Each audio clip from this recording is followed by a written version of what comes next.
Então a gente até já teve uma parte boa sobre justificação com o pastor Abrão, né? Então, bate naquilo também que nós estávamos falando, que vamos falar. Vamos falar sobre expiação limitada, né?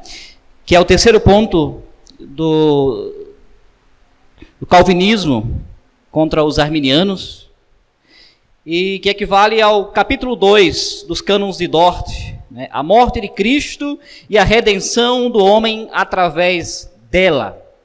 Então, mesmo ponto. Para começar, tem algumas perguntas que a gente vai responder, que são importantes. A primeira é: do que trata a doutrina calvinista da expiação limitada? Agora, como vocês sabem, o L da Tulip, né? Tulip. Então, por quê? Essa doutrina, eu acho que seria melhor até ser chamada de expiação objetiva ou efetiva, porque a ênfase caía realmente naquilo que ela quer ressaltar. Quer dizer, Cristo, ao morrer na cruz, ele de fato não apenas potencializou, mas também ele morreu para salvar o eleito de Deus. Então, o calvinismo, ele crê que Deus realmente salva, enquanto que o arminianismo crê que Deus possibilita que o homem se salve. Então, aí está a razão do nome. Agora, a segunda pergunta é: por que a doutrina calvinista da expiação ficou conhecida como expiação limitada ou objetiva, efetiva? Em parte tem a ver com a controvérsia entre os remonstrantes e a posição calvinista, né? Então, os remonstrantes defenderam a expiação universal, né? Afirmando que Cristo morreu por todos da raça humana, sem exceção, e é fruto dessa controvérsia, né? Que a expiação objetiva diz que Cristo salvou ou morreu para salvar os eleitos de Deus. A terceira pergunta é: qual a relação da doutrina da expiação limitada e o sínodo de Dort? Então, como nós temos ouvido, o sínodo, em oposição àquilo que ensinavam os remonstrantes, sustentou a posição reformada, que afirma que Cristo morreu apenas pelos eleitos. A doutrina da expiação efetiva, nós encontramos, como eu falei no início, no segundo ponto, ou capítulo dos Cânones de Dort. Nós temos 9 artigos que vai desenvolver essa doutrina. Agora, a quarta pergunta é: qual a ênfase na doutrina da expiação efetiva ou objetiva? A ênfase da doutrina está mais na natureza do que na extensão da expiação. Quer dizer, a morte de Cristo é em substituição aos eleitos. E essa substituição não apenas tornou possível a salvação, mas assegurou a justificação, a regeneração, a santificação e a glorificação. Os arminianos, os remonstrantes, afirmam que a expiação tornou possível a todos, mas o calvinismo diz: não, a salvação é para os eleitos, ela é efetiva, ela é objetiva. Quinta pergunta: o que faz da expiação eficiente para alguns e outros não?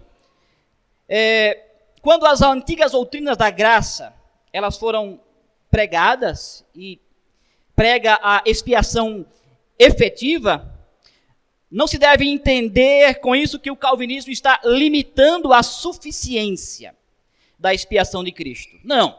O sacrifício de Cristo tem valor que é ilimitado. Sim, ele é suficiente para salvar toda a raça humana. Contudo, esse não é o propósito de Deus. A eficácia da expiação para uns e para outros não está na incapacidade da obra de Cristo, mas está na eleição soberana de Deus. E é bom enfatizar isso.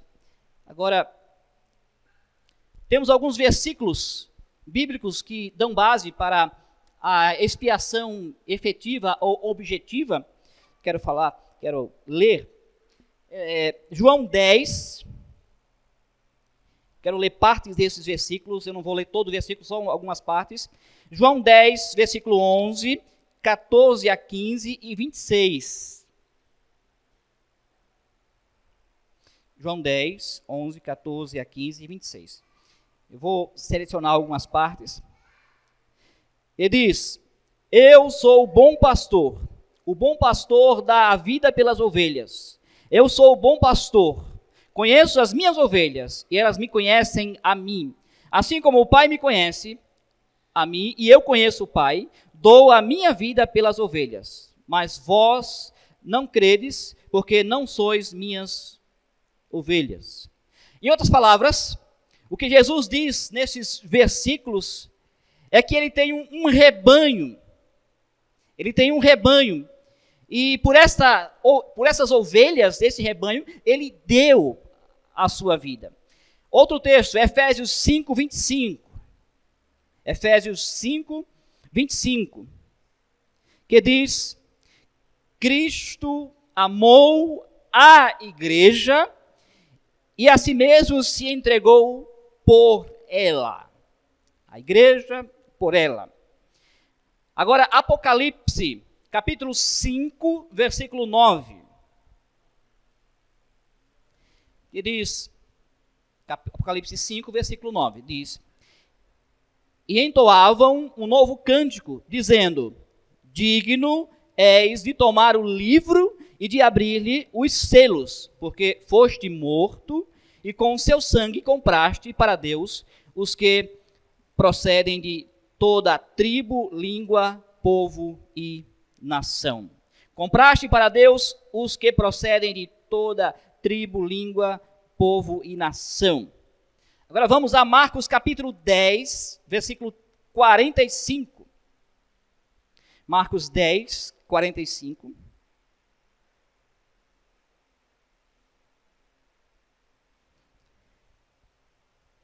Marcos 10, 45. Que diz: pois o próprio Filho do Homem não veio para ser servido, mas para servir e dar a sua vida em resgate por muitos. Outro texto, João 6, 39.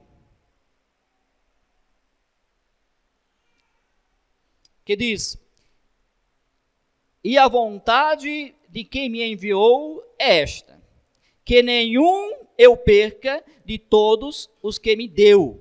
Pelo contrário, eu o ressuscitarei no último dia. Quero destacar: nenhum eu perca de todos os que me deu. É importante essa frase, né? Mostrando assim que Cristo não morreu por todos. Capítulo 17 de João, versículo 9. João 17, 9.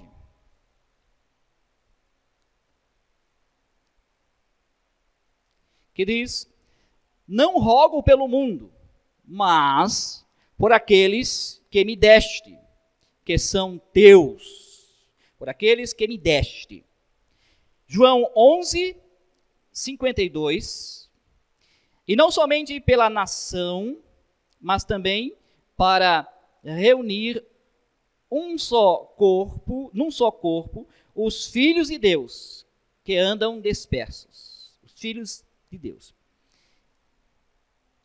Romanos 5, 8. E aqui Paulo falando à igreja. Mas Deus prova o seu próprio amor para conosco, pelo fato de Cristo ter morrido por nós, sendo nós ainda pecadores, morrido por nós. E Efésios 5:25, ele faz a comparação, Paulo faz uma comparação entre a forma que o marido deve amar a sua esposa, não é? E ele usa a comparação da relação de amor que Cristo tem com a igreja, que diz: maridos, amai vossa mulher, como também Cristo amou a igreja e a si mesmo se entregou por ela. Então, mais uma vez, nós temos um povo definido, não foi algo vago, né? Então, isso fica claro que Jesus não apenas fez uma oferta para a salvação do homem, para todas as pessoas, e é uma oferta vaga, não, mas ele assegura a salvação a um grupo definido. Veja, ele usa ovelhas, noiva, povo, muitos, filhos, textos bíblicos que especificam um povo. Agora eu quero falar um pouco também sobre a história da doutrina. Eu podia começar com Paulo, né? Mas usar Paulo ali, Paulo é inspirado, não posso usar Paulo como primeiro, né? Paulo é a inspiração, é a fonte dos outros que vão citar Paulo, que foi inspirado pelo Espírito Santo, né? Então, o que nós podemos ver é que essa doutrina da expiação efetiva não é algo que começou com Calvino ou com calvinismo, não. Já era ensinada antes mesmo disso pelos mestres, os grandes mestres da história cristã. E tem alguns que chamam a atenção, eu peguei poucos, porque teríamos bastante tempo aqui para gastar, se fosse citar todos, mas eu quero chamar a atenção a alguns. Agostinho de Hipona, 354 a 430. Então, Agostinho foi o primeiro grande defensor da eficácia da graça de Deus. Então, nós sabemos, como já ouvimos aqui, que Calvino, ele rejeitou e combateu a doutrina do livre-arbítrio, né? Liberum arbitrium. Então, ele exaltou assim a doutrina da predestinação absoluta. E com a doutrina da predestinação, ele também ensinou que Jesus não morreu por todos. E chama a atenção também a luta, a controvérsia, a batalha de Agostinho contra Pelágio, né? Que nós já ouvimos eu não vou repetir o que foi falado, né? Ok? Então, Agostinho, ele defendeu a natureza da soberania de Deus. Ele ensinou que há dois mundos. Aquele que Cristo pagou por ele, pagou com o seu sangue, e o outro que Cristo não morreu, não pagou o preço por ele. Então, assim quando a Escritura diz que morreu pelo mundo, como por exemplo João 3,16, aqui se refere à extensão de todos aqueles que que são resgatados por Cristo, aqueles que foram eleitos pelos decretos de Deus, né? Não é todas as pessoas sem distinção, não. Então, as passagens bíblicas que parecem que Cristo morreu por todos, elas devem ser entendidas, segundo Agostinho, como referindo-se aos eleitos de Deus. E assim ele viu em 1 João capítulo 2, versículo 2, que aquela passagem não era um problema que trazia qualquer dificuldade, a morte de Cristo sendo apenas pelos eleitos, mas pelo contrário, era uma prova da expiação efetiva e objetiva de Cristo. Outro, Próspero Aquitânia, ele foi um discípulo de Agostinho, 390 a 465. Então, Ele, em especial, ele escreveu um poema que tinha 1000 linhas, que em seu poema ele estava atacando os pelagianos. E após a morte de Agostinho, ele escreveu 3 séries em defesa agostiniana, das doutrinas de Agostinho. E se você vai lembrar do contexto, ou vai se situar no contexto, Agostinho, logo após Agostinho, você tem pelagianismo, você tem semi-pelagianismo, e este homem foi importante para realmente ensinar, levar o legado de Agostinho, as doutrinas da salvação efetiva, né? A predestinação, ok? Tem outro, Pedro Lombardo. Esse é um pouco mais adiante, 1100 a 1160. E chama a atenção que ele escreveu um livro chamado Sentenças de Pedro Lombardo, né? E lá ele faz uma distinção entre a suficiência da morte de Cristo e a sua eficiência. Então, o ensino de Lombardo sobre a expiação, ele fala sobre esta suficiência da morte de Cristo.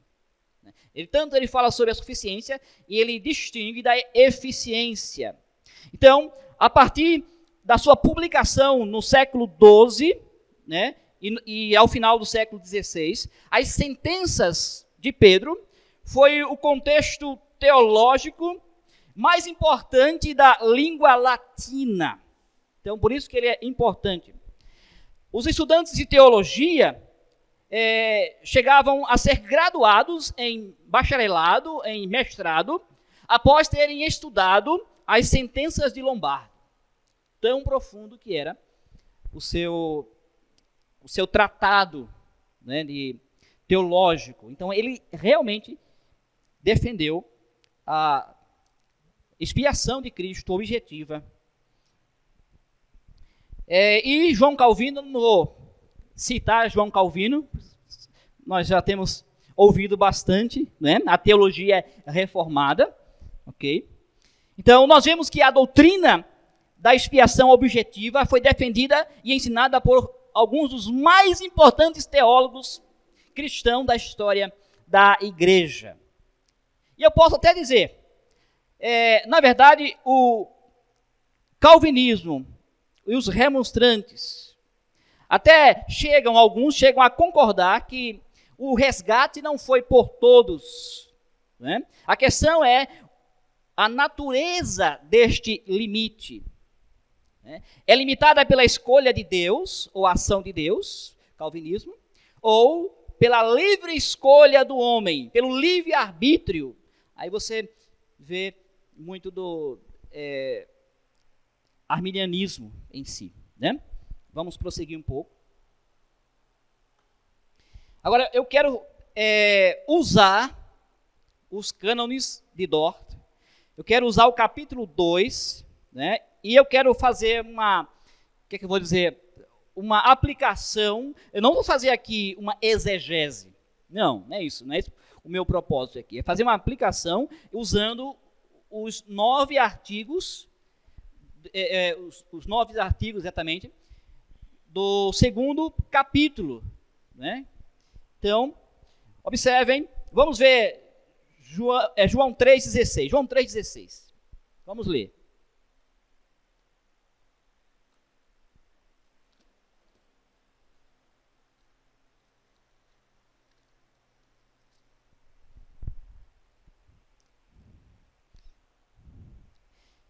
Porque Deus amou ao mundo de tal maneira que deu o seu Filho unigênito, para que todo o que nele crê não pereça, mas tenha a vida eterna. Porque Deus amou ao mundo. Quer dizer, palavras tão conhecidas como este versículo nos são. Então nós podemos ver que aqui nós temos um resumo do Evangelho, né? Um resumo do Evangelho, muito conhecido. Agora, a pergunta é, começa com quem? Começa com Deus, porque Deus, né? E usando João 3,16, nós vamos entender a expiação limitada. Capítulo 2. Observem, irmãos. Né? Deus amou, porque Deus. Né? Eu quero só fazer um parênteses aqui. Né? Existe muitos que até são simpáticos aos pontos do calvinismo contra os arminianos, mas só aceitam 4 pontos, né? E não o quinto. Não o quinto. Então, eles vão confessar a eleição incondicional, eles vão acreditar na depravação total, na graça irresistível ou invencível, como nós aprendemos, né? E na perseverança dos santos. Mas a ideia de que o trabalho de Cristo foi apenas para os eleitos, então, isso não é concebível.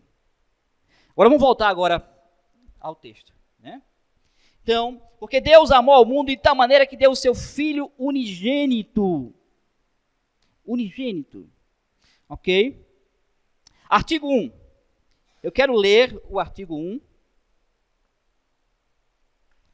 Artigo 1, Deus diz: Deus não é apenas supramente misericordioso, mas também é supremamente justo. E conforme ele mesmo revelou em sua palavra, a sua justiça exige que os nossos pecados, cometidos contra a sua infinita majestade, sejam castigados, não apenas nessa era, mas também na era por vir. Tanto o corpo quanto a alma. Não podemos escapar deste castigo se a justiça de Deus não for satisfeita. Então a frase, porque Deus amou ao mundo, a gente pode entender até como se fosse dessa forma. Apesar de tudo, Deus amou ao mundo. Claro, aqui não é uma tradução que eu estou dizendo alternativa. Não, é só para a gente entender, compreender um pouquinho o significado. Então vamos voltar ao início. Você lembra? A árvore do conhecimento do bem e do mal. Deus havia determinado, não coma do fruto desta árvore. E Deus, que é plenamente justo, ele disse, não coma. E nós vemos as consequências, Gênesis 2,17, se o homem comesse desta árvore, do fruto da árvore do conhecimento do bem e do mal. E capítulo 3 de Gênesis, né, nós temos as palavras que são apavorantes para Adão, porque ele desobedeceu. No suor do teu rosto comerás o teu pão, até que tornes a terra, pois dela fostes tomado, porque tu és pó e ao pó tornarás. Né? Observem. E nós vemos também no capítulo 15, no versículo 15 do capítulo 3 de Gênesis, né? Deus pronunciando uma sentença a Satanás, a serpente, e também uma promessa.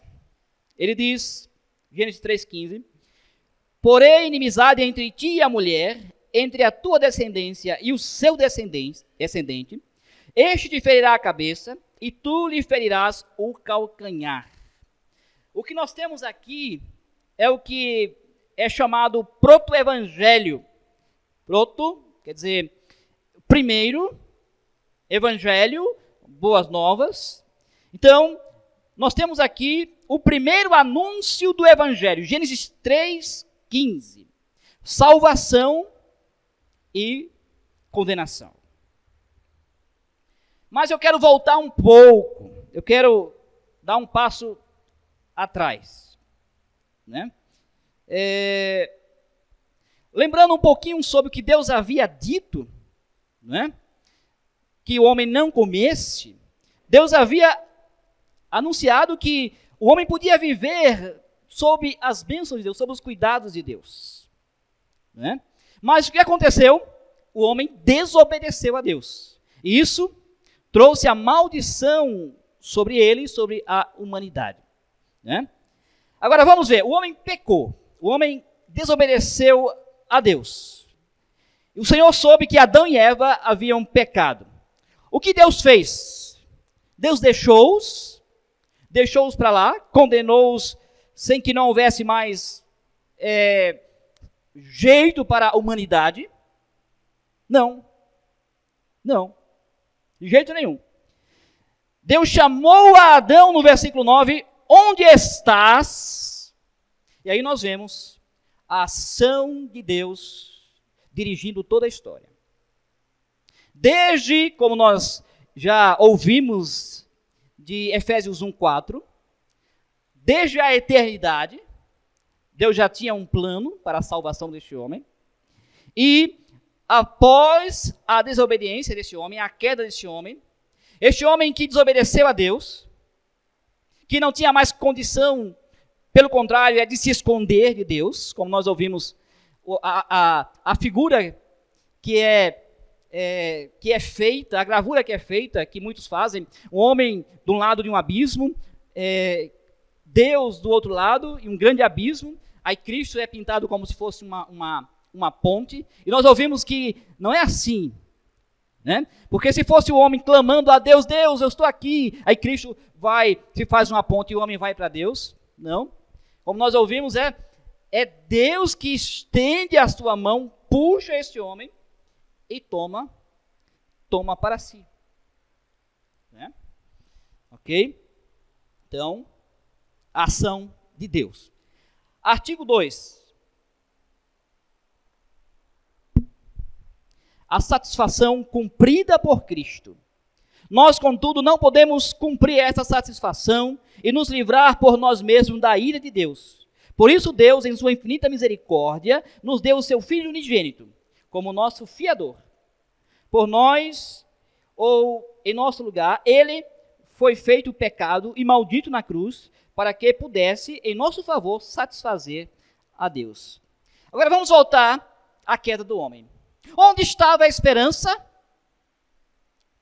No próprio Deus. Não foi isso que nós vimos? No próprio Deus. Deus buscou o homem. Deus enviou Jesus Cristo, que veio a este mundo, se humilhou, se esvaziou completamente, para que pudesse ser ele exaltado. Depois, ele fez isso pelos eleitos de Deus. O que nós temos, eu quero fazer referência agora, eu quero que você abra a sua Bíblia em João capítulo 16, versículo 33. As palavras conclusivas de Jesus.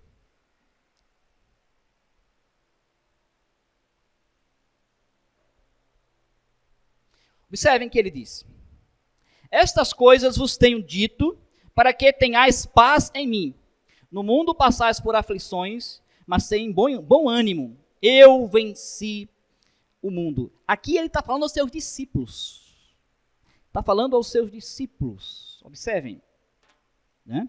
Como Cristo, ele é a resposta para o homem. Em todos os sentidos, em todos os momentos. Agora vamos prosseguir. Tem artigo 3. O valor infinito da morte de Cristo. Diz lá, a morte do Filho de Deus é o único e o mais perfeito sacrifício e satisfação pelos pecados. Tem valor e méritos infinitos. É bastante suficiente para expiar os pecados do mundo inteiro. Ok? João 3,16. Porque Deus amou ao mundo que enviou o seu Filho unigênito. De tal forma que enviou o seu Filho unigênito. O valor é infinito, ilimitado, suficiente para salvar a raça humana inteira.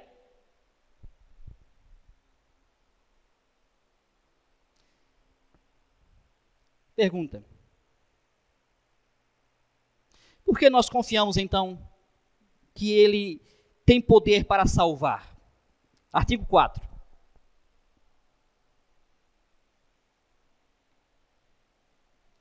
Não saiu aqui. Eu vou ler. Porque a sua morte tem valor infinito, é o título do artigo. Aí diz, a morte do Filho de Deus tem tão grande valor e mérito, porque aquele que se submeteu a ele não é apenas o homem perfeito e verdadeiro, mas também é o Filho unigênito de Deus, da mesma essência eterna e infinita com o Pai e o Espírito Santo. O nosso Salvador tinha que ter tais qualificações. Assim, além disso, essa morte tem grande valor e mérito, porque foi acompanhada da consciência da ira e da maldição de Deus, que, pelos nossos pecados, somos merecedores. Vocês podem acompanhar, que vocês também têm. Vocês ganharam os cânones, né? Ok? Então, o valor infinito da morte de Cristo, do Filho de Deus, o perfeito homem e Deus, tem um valor infinito, grandioso, perfeito Salvador, mediador. 5. A promessa do Evangelho, aqui falando sobre a proclamação universal do Evangelho, é a questão de, se Cristo não morreu por todos, pelos eleitos, então por que evangelizar? Por que anunciar o Evangelho? Então, nós temos o artigo 5, dizendo, a promessa do Evangelho é que todo aquele que crê em Cristo crucificado não pereça, mas tem a vida eterna.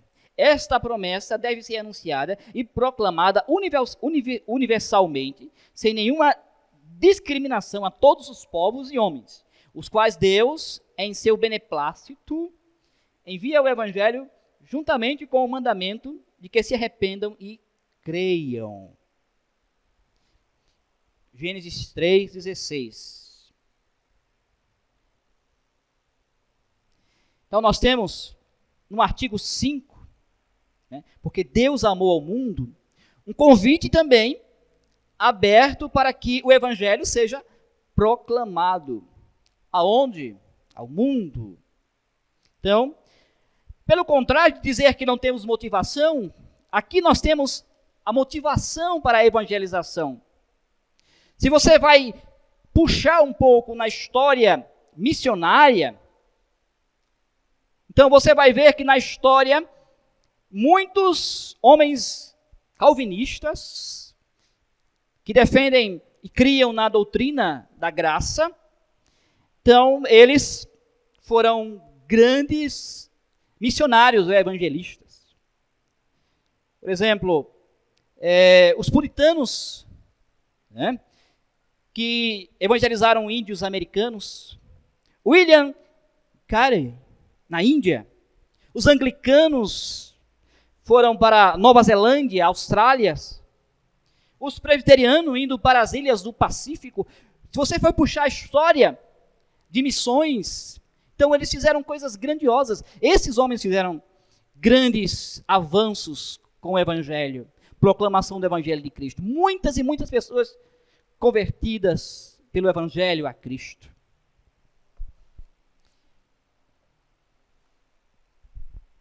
Sexto, por que alguns não creem? No entanto, muitos, os que foram chamados pelo Evangelho, não se arrependem nem creem em Cristo, mas perecem na incredulidade. Isso não decorre por haver algum defeito ou insuficiência no sacrifício de Cristo na cruz, mas pela sua própria culpa deles. Eu estou citando partes, eu não estou citando todos porque não tenho tempo para isso, mas estou citando partes dos artigos para que nós possamos ter a ideia. João 3,16. Para que todo o que nele crê, não é todo mundo que é salvo. Embora a obra de Cristo seja suficiente para salvar toda a humanidade, é apenas para os que creem. A chamada vem para todos, mas nem todos respondem ao chamado. E como podem responder ao chamado? Pela ação de Deus. Começou com Deus. Antes de tudo, começou com Deus buscando a este homem, anunciando salvação, continuou com Deus, mandando Cristo a este mundo para salvar, e continua com Deus, fazendo com que o Evangelho seja compreensível, dando a fé pelo Espírito Santo de Deus.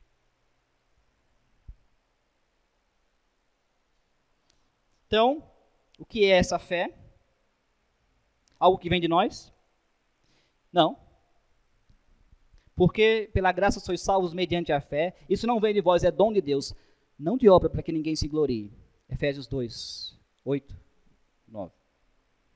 Ok? É algo que temos que fazer. É dom de Deus. Artigo 7.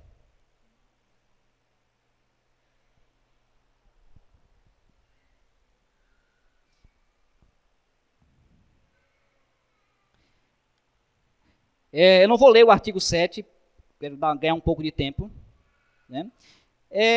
Artigo 7, então, é uma referência a Efésios 2, 8 a 10, né? Falando sobre, pela graça sois salvos mediante a fé. Né? Então, eu vou passar.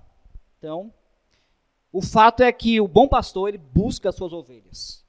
Artigo 8, está aqui. Pois este foi o soberano conselho de Deus, o Pai, que a eficácia salvadora e vivificante da preciosíssima morte do seu Filho se estendesse a todos os eleitos. Foi da sua graciosíssima vontade e intento conceder a fé justificadora apenas a eles e assim trazer-lhes infalivelmente a salvação. Isto é, quis Deus que Cristo, pelo seu sangue da cruz, pelo qual ele confirmou a nova aliança, redimisse eficazmente de todo o povo, tribo, nação e língua, todos aqueles e somente aqueles que desde a eternidade foram eleitos para a salvação e lhe foram dados, né, por Deus. Ok? Eu não vou falar mais, muito claro. E por último, o cumprimento do conselho de Deus. Diz, vou ler só uma parte. Este conselho, que procede do amor eterno de Deus pelos eleitos, tem sido poderosamente cumprido desde a fundação do mundo até o momento presente e continuará ainda a ser cumprido, ainda que as portas do inferno tentem frustrá-lo inutilmente. No tempo oportuno, os eleitos serão ajuntados em uma união e sempre existirá uma igreja de crentes fundada no sangue de Cristo. Irmãos, aqui nós temos, como os outros artigos, a palavra de Deus brilhando, refletindo, reluzindo. Né? Nós somos chamados a sermos comprometidos com o corpo local de Cristo, a igreja de Cristo, a igreja que Cristo deve ser pregado, anunciado, aquele que fala sobre o que os homens não podem fazer, que fez isso. Então, é isso. E eu quero encerrar com o texto de João 3,16. Porque Deus amou o mundo de tal maneira que deu o seu Filho unigênito, para que todo aquele que quer crer não pereça, mas tenha a vida eterna. Vamos orar.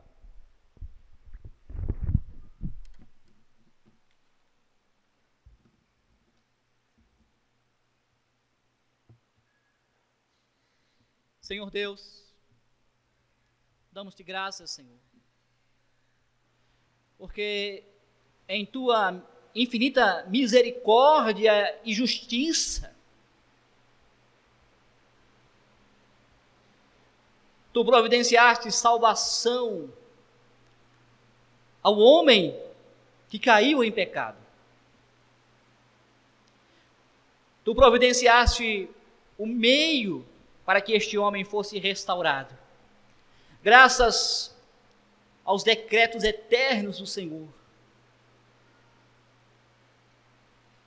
Ó Senhor, somos gratos ao Senhor, porque temos o privilégio de poder responder positivamente ao chamado do Santo Evangelho. Que o Teu Espírito Santo, que nos foi dado por Cristo, que foi enviado a este mundo para aplicar esta obra salvadora de Cristo, redentora de Cristo, que este Espírito Santo esteja usando a Tua igreja como porta-voz do Santo Evangelho, para que reúna, como tem reunido desde a fundação do mundo, um povo que se chama pelo Teu nome. Um povo amado por Ti, não porque havia algo bom nele, mas porque Tu quiseste demonstrar a Tua misericórdia, aplicar a Tua justiça e misericórdia. Tu providenciaste, Senhor, a Cristo como cumprimento da Tua justiça, pagando Ele o preço que nós não podemos pagar.